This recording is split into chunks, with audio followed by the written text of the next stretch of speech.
What happens when a gaming company decides to make an audio product and an audio company decides to make a gaming product? Well, obviously they're stepping on each other's turf. The question is, who does it better?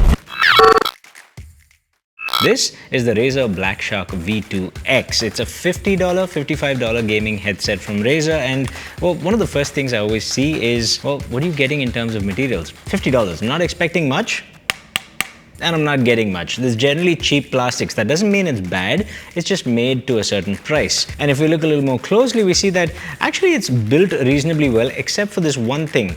The headphone adjusting mechanism, that seems a little flimsy. I don't get the impression that it's going to fail anytime soon, but it is flimsy. Overall though, I'd say this is a relatively comfortable headset because they've used really soft foam all around, and this is a nice little touch. They've actually used faux leather on the sides, but they've used this synthetic fabric where it's actually clamping over your head, which means if you sweat around your ears, this is actually quite nice. In comparison, in terms of materials at least, we've got the JBL Quantum 200 over here, similarly priced gaming headset that, yeah, that's immediately better plastics, clearly. I mean, it just feels more solid as well. And I'm already noticing that they also use a nice little foam, but it's not quite as soft as the other one. We'll test that in just a second. And one of the things I noticed is that the adjusting mechanism, well, it's not that thin wire thing that Razer is using, so already they get points for that. Good job, JBL.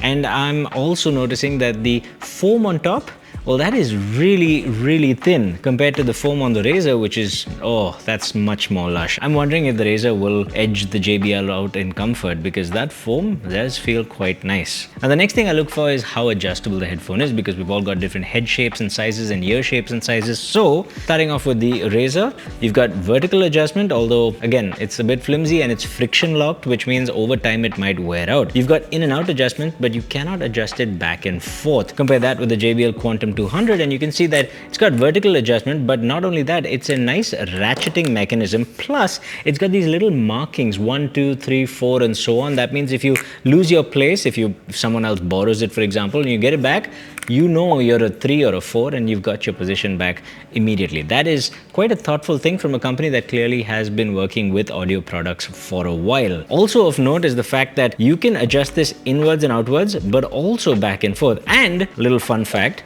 if you've got these on your ear like so, and if you've just sort of rested them over here, this can get quite uncomfortable, in which case you can just do that. That is really comfortable and it's just another thoughtful thing. Plus, because it goes like this, it's a lot easier to travel with. You can just fold them away and they become flat, much easier to pack in your bag on your way to your friend's house. Now, in terms of the ear pads and the foam, again, the comfort on this headband's not going to be great. There's just not much foam there. There's a little bit, but really not much. The foam pads themselves, though, I notice are quite wide in comparison with the Razer, which means for larger ears, in all likelihood, the JBL is going to be a little more comfortable because your ears are less likely to touch the edges of the foam. Although I have to say both the Razer and the JBL are deep enough that your ears are probably not going to touch the speaker drivers. Now, I did notice a little bit of attention to detail. JBL's got this whole black and orange theme, and check this out. Even the wire that goes across the headband and down to the speakers, they're orange and they're embedded in a little channel that's been grooved into the plastic. It's just the level of attention to detail for manufacturing here on the JBL Quantum 200 far exceeds that of the Razer, and I appreciate that. Which brings us to the microphone. Now, Razer's got this bendy microphone, which is nice, it's handy, but it doesn't flip out of the way, and that's a bit of a problem, but you can bend it out of the way if that's what you want. It's not too much of an issue, but I did notice that it also has a mute button, something that's actually quite handy. JBL has taken, in my opinion, a slightly better approach. They've got a microphone that just flips out of the way, and when you flip it out of the way, you can hear a little click. That's because it mutes automatically. Plus, if you want bendy flexibility, you get that as well. It's got bendiness and flippiness all in one, and it doesn't have to have a mute button because you just literally flip it out of the way. That is really good. Also, when you're eating nachos on a Discord call, flip it out of the way. It's way better, it's way more useful, and it takes less effort than bending the Razer's mic out of the way. So point to JBL just for that, honestly. Now, they both have volume controls on the headset, and I noticed that JBL's is on the back over here and it's quite recessed. The problem is when I've got them on, it does take a little while to actually search for it. There it is, and then increase or decrease the volume, which is particularly annoying when there's a 12-year-old in-game screaming into his mic and you're desperately trying to save your ears. Razer, on the other hand, has a big old knob sticking out out of the left ear cup. This is far more easy to find, and it's easier to get to. So I prefer that personally, but both of them work the same way. So overall, I'd say for build quality, the JBL is way better. For adjustability, the JBL is way better. But for actual comfort, if you've got medium-sized ears like me, oh man, the Razer, that foam is really carrying this for Razer right now. It's so much more comfortable. It's not that the JBL is uncomfortable, it's just that the Razer is more comfortable, unless you've got larger ears, in which case this is better. And anyway, you get all the other things like good build quality and thoughtful design with respect to the mic and whatnot. So I think JBL is winning overall right now. The only question then is, how do they actually perform? Well, to test that out, we're gonna have to go play some games. You have to come with me. It doesn't work if I'm just come. All right.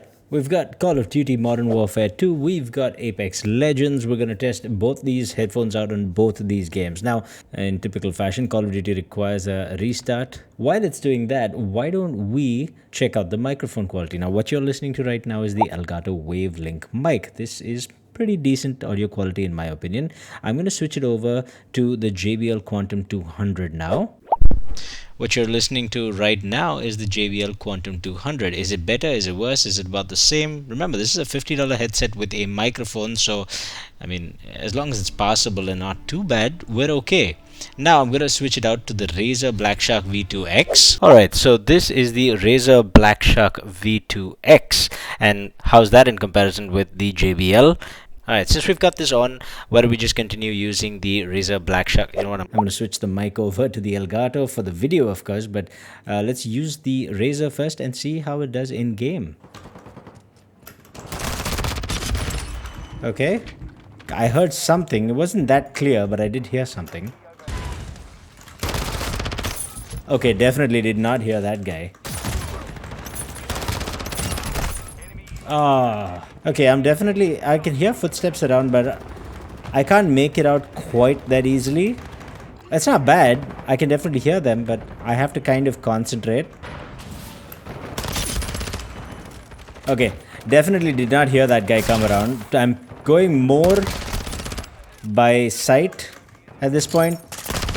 Oh. Alright, well, that didn't go too well. Okay, now we've got the JBL Quantum 200 Match 2. Different map though.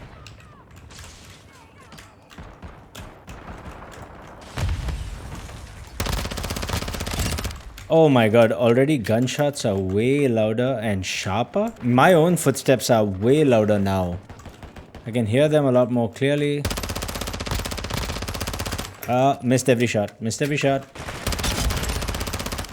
Okay, in the Razer Blackshark V2X, I can already tell the bass was there, it was thumpy, but this one, it's just got a tighter bass altogether.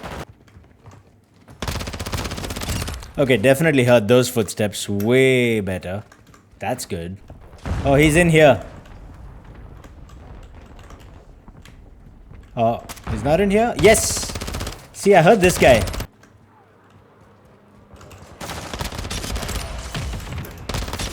There's just too much going on. But I do feel that all the explosions are a little bit tighter, and I can hear footsteps a little bit louder on this. Now, I'm not sure that translates to being able to position them properly though.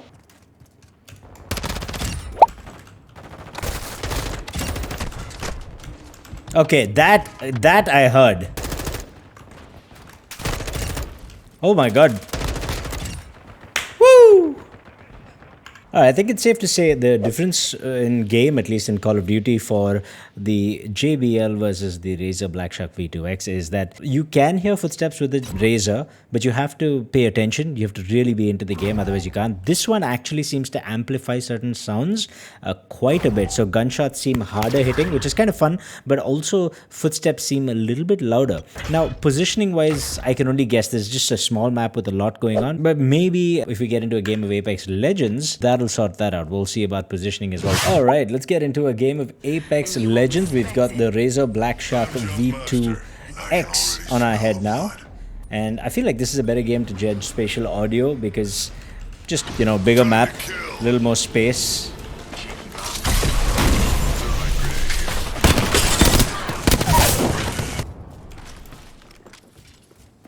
I can hear footsteps.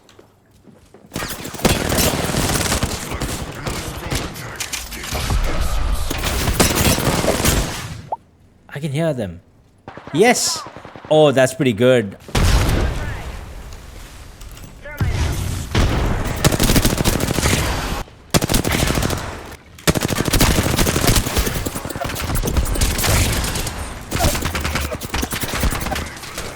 Okay, it's the next day. I spent maybe a little too much time gaming, but I also spent time listening to music and watching some movie clips just to give both the headphones a fair shake. And here's what I found out. First of all, on the comfort front, I found the Razer to be far more comfortable over extended periods of time, at least for my ear size. Two reasons why this is. This one had less clamping force on the head. The JBL just generally felt like it was clamping harder, but a result of that is that the JBL actually has a better fit on the head in terms of isolation. It actually cuts out a little more noise and also avoids losing bass response. If you don't have a good fit, if it doesn't really surround your ears properly, you lose bass response. But the JBL's got so much bass, it doesn't really need it. So for comfort, the Razer is going to be my pick, unless you've got larger ears, in which case the JBL might be larger simply because those ear cuffs are a larger size. Next, the microphone. Now you heard both samples. What do you think? Well, according to me, I think the Razer is a bit louder, the microphone's a bit louder, but it also made my voice sound quite nasally,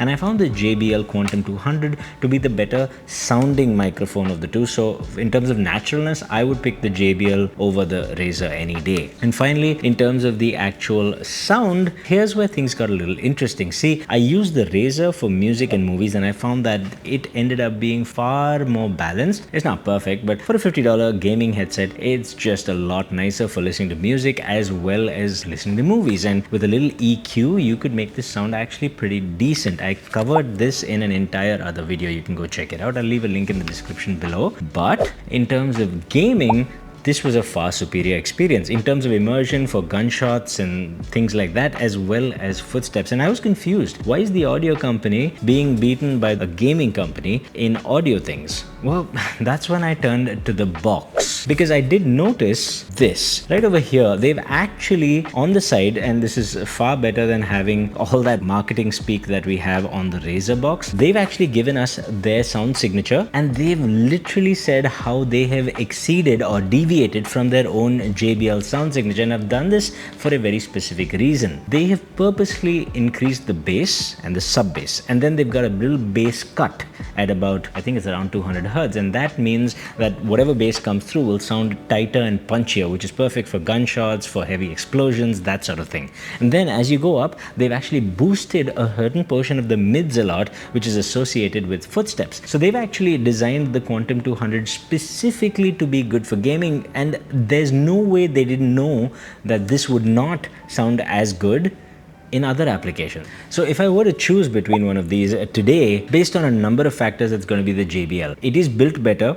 Comfort wise, it's a little bit less comfortable than the Razer, but it is built better overall. There's a little attention to detail. There are certain engineering aspects that, you know, have shown quite a bit of thought has gone into actually designing this. Plus the microphone sounds more natural. It's got that flip up thing, and it's got the wavy bit so you can make the microphone closer or farther away from your mouth, and it has a mute switch.